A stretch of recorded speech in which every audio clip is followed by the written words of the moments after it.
Big match up next for Manchester United away at Tottenham Hotspur. Really difficult game for Manchester United.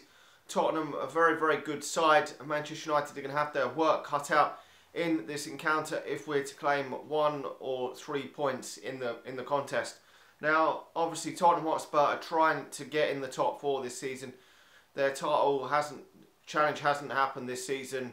In previous seasons, they've been a lot closer to the title, but this season they're far off the pace for the league. Obviously, everyone is from Manchester City, but they're not even going to finish 2nd or 3rd, I don't think, this season. But they've still got a great chance of probably getting the 4th position if they really work hard, because Liverpool have been a bit inconsistent lately and had a loss in the league and obviously won in the FA Cup, and Arsenal were horseshit. So they've still got a good chance of still claiming maybe a 4th place finish, which would be good from here on for Tottenham Hotspur. If they could win an FA Cup or something as well, that would be a fantastic season for Spurs. Now, Manchester United, obviously the league is gone, so we've just got to try and cement that 2nd place so that we can concentrate on the cup competitions, which I've reiterated so many times in videos that's what I want to see. Now, this game's going to be hard, and probably if you gave me a point now, I probably would take it, because to be honest, Manchester United sit 2nd in the league at this moment in time, and the only reason why I want to cement our place in 2nd position is so that we don't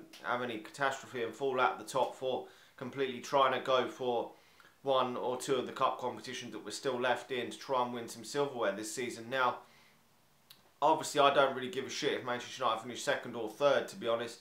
If we were to win the FA Cup or the Champions League, I would take 4th position if it meant winning the FA Cup or the Champions League. Definitely I would, because it doesn't matter if you finish 2nd, 3rd or 4th, you are not winning a trophy out of it. The only difference is I would prefer to finish 2nd or 3rd, because you don't have to play the playoff game to get into the Champions League.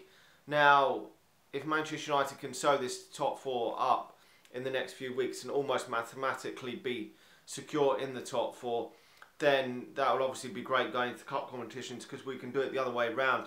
At the weekend against Yeovil, we did rest a number of players, 10 changes for that game, and he's obviously going to revert back to a lot of different players that didn't play against Yeovil. Now, if Manchester United secure their position in the top 4 and almost mathematically can't finish outside the top 4 in the next coming 5-6 games or so, Manchester United do well, and it looks very unlikely that we're not going to finish in the top 4, then, as I say, we could start resting a few players like we did last season when we tried to go for the Europa League. Rest players in the league ready and keep them fresh for the FA Cup or the Champions League, because their big games are going to be coming up in that.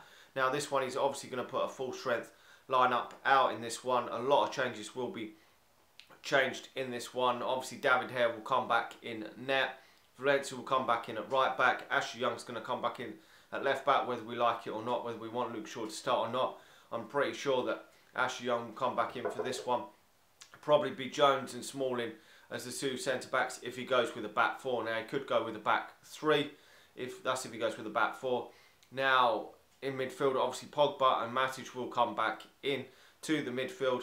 I think one Mata may miss out in this. I'm not too sure that Mata's going to miss out in this one, because he did feature against Yeovil. He may choose to go with 2 really attacking players on either side in Martial and Sanchez. Now, we're going to have to wait and see. A lot of rumours are that potentially Martial could be the man to come out for Sanchez, but Sanchez can play in a number of positions, so we could play Sanchez out on one side and Martial on the other. Jesse Lingard in that sort of number 10 role, and obviously Lukaku up front. That is a frightening front 4 of players, because obviously Jesse Lingard's been in great goal scoring form. He's actually scored more goals than Martial this season. Martial's starting to hit good form at this moment in time. He's got to keep this consistency up in his game.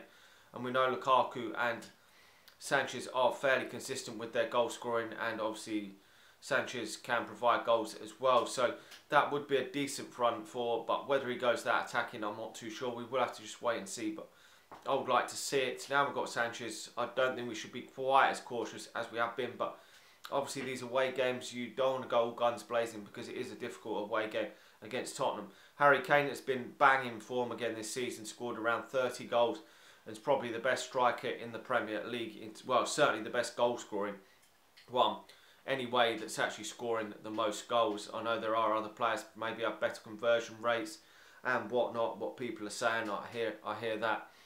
But in terms of his actual goal scoring, he's the highest goal scorer been in England for the last couple of 2 or 3 years really.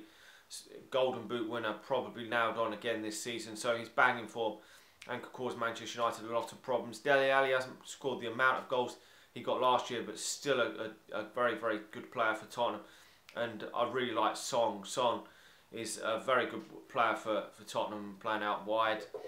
Scores a decent number of goals. Maybe he hasn't got the amount he got last year, but scores a decent amount of goals and a decent player. So they've got a number of players in there that cause Manchester United problems, which is why I think this is going to be a very difficult game for Manchester United. It is at Wembley. Hopefully on the big pitch, Manchester United can stretch the game, maybe look to catch Tottenham on the counter-attack with the pace from Lukaku, Martial, Lingard and so forth. So hopefully Manchester United can get a result in this game. I think Manchester United may scrape a draw out of this. I'm going to go Manchester United drawing this 1 apiece with Spurs.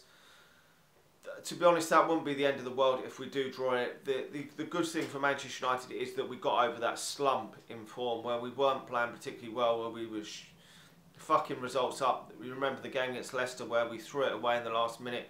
When we were playing against 10 men, we obviously drew the one against Southampton and the one against Burnley at home, but we seem to have got over that slump. So hopefully Manchester United can at least get a positive result in this one, and it does look like Manchester United, because when we had that slump I thought, oh no, here we go again. Could be back to last season when we had a good run and then we had the slump and we never really got going again. So, but we have got back into some form, so a draw here would probably just be a blip and we can go again, which, to be honest, winning at Spurs is never easy. So I would probably, before the game, take a point. I know some fans would think I'm being negative on that, but if you draw these difficult away games and then pick up wins against most of them at home, you're doing fairly well. And to be honest, we're not going to win the league this season. So it is all about the cup competitions to try and win, just solidify that place in the top 4. But a win would be very, very nice. It's been a good period of time for Manchester United these last few weeks. Signing Sanchez, winning games.